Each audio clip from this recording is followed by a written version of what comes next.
We've been going on this journey. We've been looking at this book. What is it? What is the purpose? Why has God given us this book? The last time when we did this study, we were in the book of Psalm 19. Remember? Before, we did talk about 6 terms that are commonly used for the Bible. Remember that? But this time around, we are looking at 6 terms that are used for the revealed word of God in the book of Psalm 19. And we have already taken 2 of them already. So let me share my screen with you. Psalm 19 verses 7 to 9. The law of the Lord is perfect, converting the soul. The testimony of the Lord is sure, making wise the simple. The statutes of the Lord are right, rejoicing the heart. The commandment of the Lord is pure, enlightening the eyes. The fear of the Lord is clean, enduring forever. The judgments of the Lord are true and righteous altogether. Okay, this time help us to have an understanding, a complete, mature understanding of the Word of God. All the 6 of them are talking about the Word of God, but they are giving them to us from various angles. And I did say the last time that they interlock. Okay, they overlap. That when we look at the Word of God in this system, now they are not exhaustive. There are other terms that we can use to describe the revealed truth of God, but these 6 terms we are focusing on them from these verses in the book of Psalms. So we have looked at number 1, the revealed truth, the word of God as the law. We've already looked at that, and we have already also looked at the word of God as the testimony of the Lord. The next one that we want to talk about is the status of the law, the status of the Lord. So he said the statutes of the Lord are right, rejoicing the heart. Now, what does status mean? Now, the word status comes to us from the verb that means to set over, to give the oversight, to appoint. What he's saying is that it's God's mandate, it's God's precepts or rules that are given to anyone to guide him or her. This is the mandate that God has given us. This is the job description that God has given us. This is our job description. This is our mandate. Our mandate as Christians, our mandate as husband and wife and teachers and pastors and workers and employers and employees. Our mandate, the reason why we are here, the reason why God has put us where God has put us is in the Bible. The Bible has divine authority to guide us. Why are we here? What's our mandate? The Bible says that we are strangers and we are pilgrims on earth. What's our mandate? We don't receive our mandate from any individual. We don't receive our mandate from the popular belief, okay? Our mandate, the precepts, the reason why we are here, that which guides our word, that which guides our thought, that which guides our action is this book. The precepts, God's precepts, God step by step rules and direction. This is what guides our step. Your word is a lamp unto my feet and a light unto my path. This is our precept. This word is our plumb line. This word is our plumb line. This is our compass. This is the word that shows us direction, that guides us through our path in life. The word of God is the status of the Lord. Amen. And then what then does it tell us about this status? Okay, let's go back to our screen. The status of the Lord are right, and this status rejoice the heart. It's not enough for me to say this is God's guide. You have to ask yourself, can I depend on it? And the Bible says here that God's status are right. That word right means they are just, they are proper, they are equitable. Okay, God will not give us an advice. God will not give us a mandate that he has not given us the power to carry out. Now, this is very important. God is just. God is equitable. God is proper. God is orderly. So if God has given us a mandate, if God has given us a guide, that is because God has provided the tools, the authority and the power that is necessary for us to live that life, to do that which God has requested us to do. God's precepts, God's mandate, God's instruction and guide are not arbitrary or tyrannical. When God asks you to do something, or when God asks us to live a life, God, in God's kingdom, God has given us the provision for us to live the life in His kingdom. If God asks us to be holy, He has given us the power to be holy. If God asks us to forgive, it's because He has given us the power to forgive. If God asks us to do anything or be anything or go somewhere, it's because God has provided the facilities, the tools, the power, the glory, the help that is needed for us to fulfill what God has asked us to fulfill. So we see there, it said, verse 8, the statutes of the Lord are right. So I want you to understand that God's words are right. You know, oftentimes people want to make excuse and say, well, I mean, who can live this type of life? These are standards that nobody can live up to. Yes, you cannot live up to the standard of God's word if you try to do it in your own strength. If I try to do it in my own strength, if I try to do it in my own power, then I cannot live up to the statutes of God. But when I understand that God has given me the power, according as His divine promises has given us, according as His divine life has given us all things that we need unto life and godliness. He has given us promises. He has given us His Holy Spirit. And in God's word is the power of God that we need to fulfill the will of God. Praise the Lord. Now that we know that God's word is a status, is the status of the Lord. Now that we know that it is right, what is the impact of that on our soul? It says the statutes of the Lord are right, rejoicing the heart. So when I begin to receive God's status, understanding that they are right, the Bible says it rejoices the heart. What does that mean? True joy comes knowing that I am obeying God. True joy comes knowing that I am fulfilling the mandate that God has given me to do.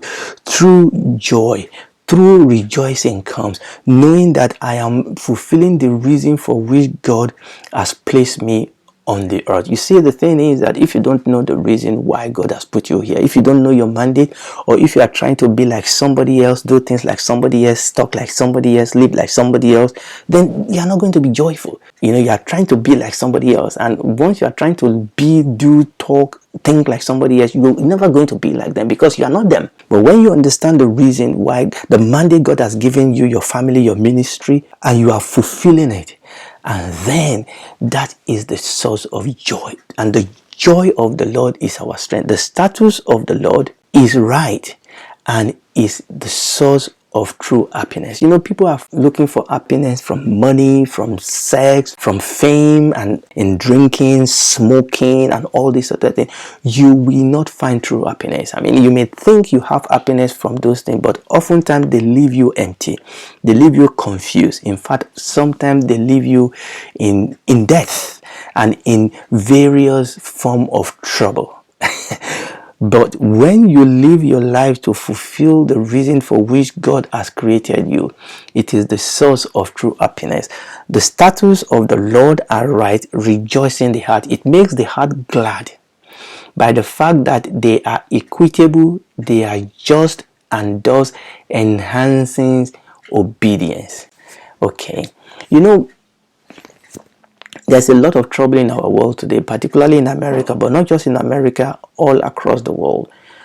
And quite a number of these unrest boil down to people feeling hard done by, people feeling that the rule of the land, that the precepts of the land, that the constitution of the land is not just. Not that the constitution is not just in itself, but that the authority that has been constituted to enforce that constitution, that they are unjust, that they are racist, that they are applying one rule to one group of people and not to other people. That is not God. Amen. The precepts of God, the law of the Lord, the statutes of the Lord is just. God is not a respecter of person. There's no respecter of person with God. God will judge us. You know, we were talking about the law. This law is unyielding. God does not look at your status, your face, your fame to apply his word. The precepts, the status of the Lord makes the heart glad. It rejoices the heart. It makes the heart glad by the fact that they are equitable, they are just. And once we know that God's status are equitable and just, then it enhances our desire to obey those status. Okay, the status of the Lord are just, and God administered them in righteousness and in truth. Praise the Lord. Hallelujah. Let's take one more before we conclude tonight. So we want to go to the next one. The commandment of the Lord is pure, enlightening the heart. What are commandments? Remember, we are talking about the revealed truth of God. We are talking about the Bible. So the Bible, the revealed truth of the word of God, is called what? The commandment of the Lord. The commandment of the Lord. So what are commandments? Commandments are anything that the Lord has ordered. Commandment talks about what God requires. These are God's authoritative word of instruction, and those are commandments. Let me read Genesis chapter 26 verse 4 and 5, and this is what God was saying about Abraham. And I will make thy seed to multiply as the stars of heaven, and will give unto thy seed all these countries, and in thy seed shall all the nations of the earth be blessed, because that Abraham obeyed my voice and kept my charge, my commandment, my statutes, and my law. Can you see how the three of them in one verse? Commandment, statutes, and the law. And they all overlap. Okay, and the Bible says here, God said that he will bless Abraham. He will make the promises that he has given Abraham to come to pass. And he tells us the reason why. He said, because that Abraham obeyed my voice and has kept my charges, my commandments, my statutes, and my law. And this is very, very important, that if we want to see, if you and I want to experience the fullness of God's provision in our life, we must receive the word of God as the law of the Lord. We must receive the word of God as the status of the Lord. And we must receive the word of the Lord as God's commandment. We are not to negotiate with God's word. We cannot handpick and say, I like this one, so I will obey this one. No, the Bible says that Abraham obeyed God's voice and kept all of God's charges, his commandments, his statutes, and his laws. Let me read one more area here. Deuteronomy chapter 6. Let me read verse 1 first. Now these are the commandments, the statutes, and the judgment which the Lord God commanded to teach, that you might do them in the land whither you go to possess it. And this was God giving instruction to the children of Israel. And you can see how he interlocked them again. Okay, he said what? These are the commandments, the statutes, the judgment which God has commanded to teach you, that you might do them in the land wherewith you go to possess it. We are in God's kingdom, and in God's kingdom there are God's law, there are God's statutes, there are God's commandment, and the Bible says that we might do them. Okay, we might do them. Praise the Lord. Let me read one or two other verses there. We are reading Deuteronomy chapter 6 verse 1. Let's read Deuteronomy chapter 7 verse 11. Again, still talking about this interlock. Thou shalt therefore keep the commandments, the statutes, the judgment which I commanded this day to do them. So you can see how these interlock. So talking about commandment, okay, the commandment, when we talk about God's commandment, it frequent designation for anything that the Lord, the covenant God, has ordered. So anything that God has ordered is God's commandments. we are the steward. God is the Lord. Okay, if you go to a restaurant and you order food, they go and get your food. Okay, anything that God ordered is God's commandments. Praise the Lord. What is appointed and set up and constituted, what is appointed and set up and constituted and ordered by God. Remember, there are things that God has set up. There are things that God requires. There are things that God has appointed for relationship, appointed for marriage. God has appointed that sex should be protected by marriage. That is the setup. Okay, God has set up the hierarchy in homes, not so that somebody will say I'm the boss. No, it's for protection, it's for strength. God has set up order in the church. God has set up order in the world. Okay, there are things that God has set up. These are God's commandments, and we are all in the world. We are in the confusion and darkness that we are in because we have disobeyed God's commandment. We have replaced God's commandment with our own wisdom. We have questioned God's wisdom, we have questioned God's commandment, and we have decided to do our own thing, and that is what is responsible for the divorce, the confusion, the lawlessness, the darkness, and the evil that we have in our world today, because we have disobeyed God's commandment. This commandment that God has given us is for our own advantage, is for our own blessing. Praise the Lord. It's for our own blessing. So we need to receive that word. This word is God's commandment. It's not just an advice that you can take or leave depending on how you feel, or let's just see what the Bible also says, or let's hear what this one said. Let's hear what the Bible also. No. This is God's commandment. Praise the Lord. And then it tells us that commandment is pure. God's commandment is pure. What is purity? It is free from all stain. It is free from all imperfection. It is free from all corruption. If somebody, a pastor, a minister, a father, a boss is asking you to do something, order you to do something, or giving you a constitution to do something that is unclean, that is corrupt, that is sinful, that is not God. Even if that individual says, "Thus saith the Lord," no, that's not God. God's commandments is pure. God's commandment is pure. Is free from all stain. Okay, when God put precepts in place, and in that precepts God put commandments, those commandments are pure. They add to us. They enhance us. They are not to destroy us. So any commandments that is destructive, that is unclean, that is evil, is not of the Lord. God's commandment is pure. So God's commandment is pure. Because of that, what does it do to our soul? It enlightens the eye. God's commandments is pure, enlightening the eyes. What does that mean? It gives light and knowledge. Our mind and our soul are enlightened by God's truth.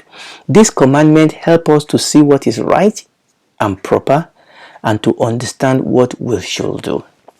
God's commandment helps us to understand, to see what is right and proper, and to understand what we should do. God's commandment is pure. It enlightens the heart. So when God gives us a commandment, when God tells us what to do, it's so that we can walk in the light, so that there will be no confusion, so that there will be no argument. Oftentimes the problem is not that we don't have God's commandment. Oftentimes the problem is that we don't want to obey it. And then we try to question it. We try to confuse the issue. The word of God is so clear that we need help to misunderstand it. Okay, this commandment in God's word, the commandment in God's words are so clear. We will need help to misunderstand it. It is there. People argue against God's word because we don't want to obey it, because we don't want to be accountable to God, because we want to do our own thing. But listen to me, God's commandments is pure, and when we obey it, it enlightens our heart. It gives us light, it gives us knowledge. Our mind and soul is enlightened by God's truth. Wherever you see darkness, what is lacking is God's commandments. Okay, what is lacking? Where you see confusion, lawlessness, where you see darkness, look very closely. It's because God's word has been taken away from that, in that home, in that nation, in that community, in that unit where you see darkness. But one of the things you will see in the history of the mankind is that where the gospel truly come to a people, light comes. I'm not talking about people that have used the gospel of the Lord Jesus Christ from their own selfish end. I'm not talking about that. Look at the history, okay? When the word of God genuinely and honestly comes into a nation or into a people grouping, light comes. Listen, every true civilization in the world today has been brought about by the light of the gospel. I know people have done evil things in the name of religion. I'm not talking about religion. Wherever the true light of the gospel comes, there is peace, there is joy, there is progress, there is true civilization. I'm not talking about evil civilization. I'm not talking about false civilization. But where we receive the word of God into our heart, and we receive that word as his law, we receive that word as his status, we receive that word as his commandment, we receive that word into our heart, we'll begin to see God's power, we'll begin to see God's help, we'll begin to see God's wisdom, we begin to see God's presence, we begin to have peace, joy, growth in such a place. Hallelujah. Now we've done 4 already. The word of God as the law of the Lord, as the testimony of the Lord, as the status of the Lord, and as the commandments of the Lord. Now, if you've been hearing me and you're wondering what's this all about, you are not really in the kingdom. You've not received Jesus Christ as your Lord and Savior. You don't need to wait any minute longer. You can ask Jesus to come into your life, and then you can then start reading this book, and you will see that there are answers in this book. God loves you, for God so loved the world that he gave his only begotten Son, that whosoever believe in him will not perish but have everlasting life. Wherever you are today, maybe your life is full of confusion, your life is full of darkness. It doesn't have to continue. Ask God that the light of God will flood your soul. Give your life to him. You may have been born into another religion. You may have seen that there is no joy, no peace in that religion.